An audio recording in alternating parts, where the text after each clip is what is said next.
Kompas yang kembali menemani Anda, Saudara. Warga terdampak bencana asal Bener Meriah Aceh harus berjalan kaki 1 jam menuju Biren demi mendapatkan beras untuk makan keluarga. Menurut Midun, stok makanan di Bener Meriah sudah habis. Untuk bertahan, keluarganya harus makan pohon pisang yang dijadikan sayur. Dan demi keluarganya, Midun berjalan kaki 1 jam menuju Biren dan menyeberangi jembatan Sling untuk mencari beras. Jarak dan waktu tempuh yang sama juga harus ia lalui kembali untuk kembali pulang.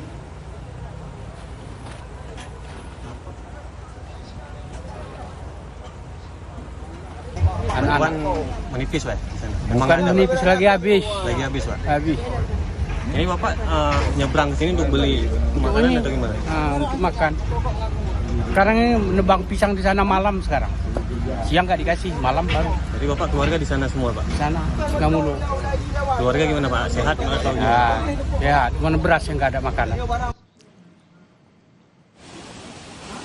Wilayah Bener Meriah menjadi salah satu lokasi yang sulit untuk mendapatkan bantuan karena aksesnya terbatas. Dan untuk membicarakan tentang hal ini, kami akan berbincang dengan seorang warga Aceh yang juga berprofesi sebagai guru, Win Zailani. Selamat siang, Pak Win.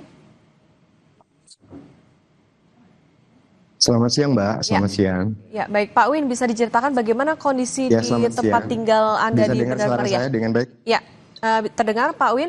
Pak Win, lantas kondisi di tempat tinggal Anda saat ini di Bener Meriah seperti apa, Pak? Di mana tepatnya bisa disampaikan?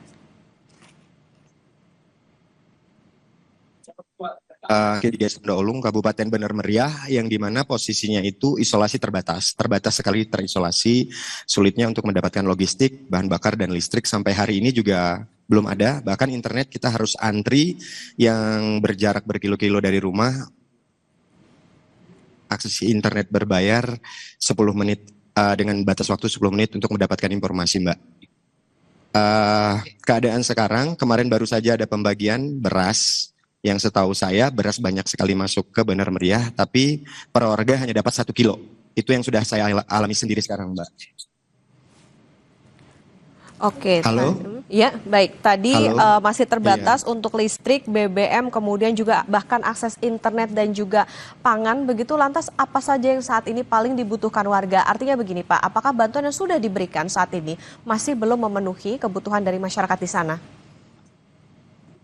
Tidak memenuhi, Mbak, karena dalam satu keluarga hanya dapat 1 kilogram beras, dan warga di sini malah lebih mempunyai ide sendiri. Mereka berjalan kaki berpuluh-puluh kilometer untuk mendapatkan bahan bakar dan juga beras, Mbak. Tidak lagi mengandalkan pemerintah. Maaf saya berbicara seperti ini, karena 3 hari ke belakang masyarakat sudah berbondong-bondong bahkan membawa anak umur 10 tahun untuk ikut pergi berjalan kaki ke daerah Aceh Utara untuk mendapatkan logistik yang memadai.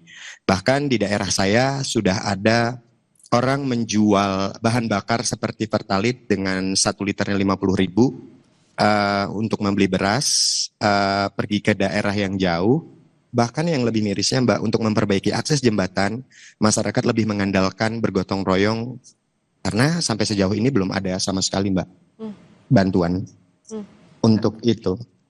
Oke, Pak Win, tadi soal akses internet yang tadi terbatas bahkan harus berbayar hanya untuk 10 menit. Ini tiap warga harus membayar berapa, Pak? Apakah ini akses internet itu memang bantuan atau bagaimana? Ini bantuan, Mbak, bentuknya Starlink, dan kami sangat terbantu dengan ini. 10 menit sampai 15 menit dibayar per 10.000, tapi antrian seperti Mbak lihat nanti kita bisa ini ya, akses kamera gitu ya. Ini saya sedang berada di masyarakat nih, sedang antri untuk mendapatkan internet berbayar 10 menit 10.000. Oke, listrik di sana juga Begitu, Mbak. masih terbatas ya, Pak ya? Dan tidak ada bahkan untuk yang mempunyai genset kita bisa menggunakan bayar 5.000 untuk sekali device untuk 1 charger. Tapi Mbak, kami lebih merasa terbantu seperti ini daripada tidak ada sama sekali, karena kami butuh mengabarin keluarga, butuh tahu di mana ada logistik yang bisa kami beli. Karena ini sudah hari ke-13 kalau saya tidak salah, tapi masih jalan di tempat, Mbak. Itu saya alami pribadi.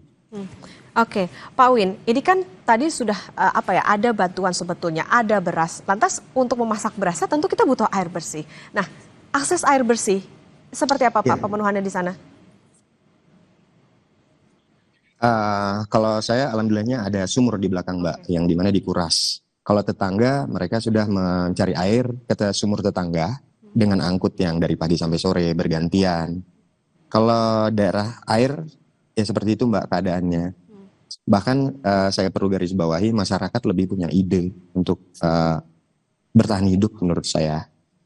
Itu hal yang sangat miris saat ini. Bahkan misalnya kita mau ngambil duit pun di ATM Sabtu Minggu tutup Mbak karena nggak ada listrik. Itu di daerah saya sampai sekarang. Oke, Pak Win, ini sudah beberapa hari pasca terjadinya bencana tersebut, lantas bagaimana masyarakat di sana, bahkan Pak Win sendiri sampai dengan selama ini bisa bertahan, apa yang ingin disampaikan Pak? Yang untuk bertahannya kami hanya makan 1 hari sekali Mbak. Itu sudah umum, walaupun kami bukan korban tapi kami berdampak Mbak. Bahkan di bawah rumah itu daerah perkebunan, jumlah tanah udah putus, harga kopi juga tidak ada lagi di sini. Kebetulan masyarakatnya dari kopi Mbak. Jalan putus, mereka jalan berjam-jam, malam, siang, malam di sini kayak lebaran Mbak. Semua jalanan penuh untuk orang berjalan bertahan hidup. Dan untuk makan kami menjaga misalnya sehari sekali. Itu untuk makan supaya bisa bertahan hidup. Dan tolong Mbak, saya lihat kemarin di bandara bantuan Hercules sampai 4 kali dalam 1 hari. Tapi kenapa sampainya tidak merata? Itu menurut saya Mbak. Saya tidak membenci pemerintah, tidak menganggap itu salah. Tapi tolong, kita semua di sini korban, baik dampaknya terasa kali kepada kami yang di daerah-daerah yang terisolasi. Kami tidak inginkan mendapatkan yang lebih gitu Mbak. Tapi tolong, kami di sini semua membutuhkan semua. Dan saya ingin seperti listrik, PLN khususnya dan juga internet untuk cepat bergerak. Bahkan sampai sehari ini belum ada pergerakan yang signifikan yang bisa kami rasakan. Itu saja Mbak. Oke, Pak Jangan Win. tambah keadaan semakin mencekam. Jangan tambah keadaan semakin mencekam. Itu saja. Kami sudah terbiasa hidup biasa. Tapi jangan buat lagi semakin mencekam. Itu saja Mbak. Harapan saya. Ya, baik Pak Win Zailani, tentu keprihatinan kami sampaikan dan kita harapkan juga tentu bantuan bisa Terima kasih. segera merata di sana dan juga bisa memenuhi bagaimana kebutuhan dari masyarakat yang terdampak banjir dan longsor di sana. Terima kasih Pak Win Zailani, sehat selalu Pak Win. Terima kasih. Terima kasih. Terima kasih.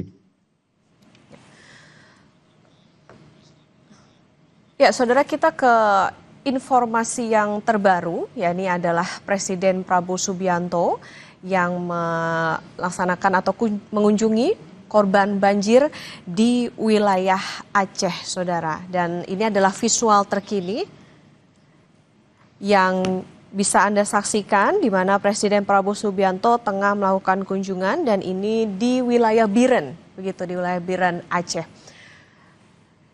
Dalam kunjungan Presiden ini, saudara, tentunya Presiden sekaligus untuk meninjau bagaimana penanganan bencana banjir dan longsor di sana. Dan tadi juga tidak hanya Presiden Prabowo Subianto, tetapi juga Presiden juga dampingi dengan Menhan